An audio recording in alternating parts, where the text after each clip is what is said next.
ഞാൻ വീണ്ടും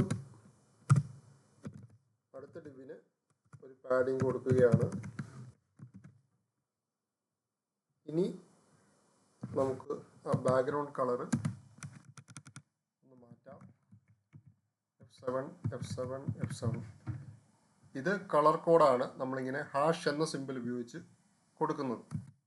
നമുക്ക് കളർ എഴുതുന്നതിന് പകരം ഒരു കോഡ് അവിടെ കൊടുത്താൽ അതായിരിക്കും വർക്കാവുന്നത്.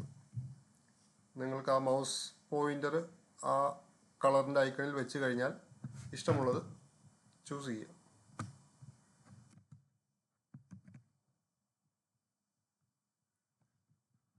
ഞാൻ കുറച്ചുകൂടി ലൈറ്റ് ഷെയ്ഡാണ് ഉപയോഗിക്കുന്നതെങ്കിൽ അതായിരിക്കും വർക്കാവുന്നത്. സേവ് ചെയ്യുക. ഇതേപോലെ തന്നെ രണ്ടാമത്തെ ഡിബും മാറ്റുകയാണ്.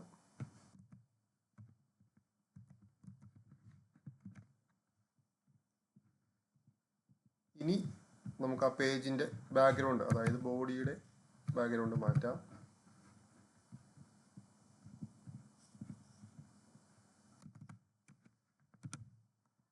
വൈറ്റ് കളർ കൊടുക്കാം. വൈറ്റ് കളറിൻ്റെ കോഡ് F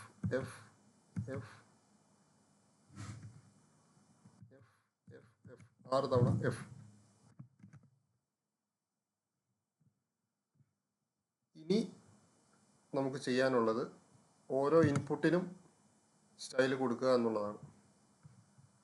നമുക്ക് name, password, email, number, check box, radio button, പിന്നെ ഫയൽ ഇൻപുട്ട് ടൈപ്പ് ഉണ്ട്, പിന്നെ സബ്മിറ്റ് ഇൻപുട്ട് ടൈപ്പ് ഉണ്ട്.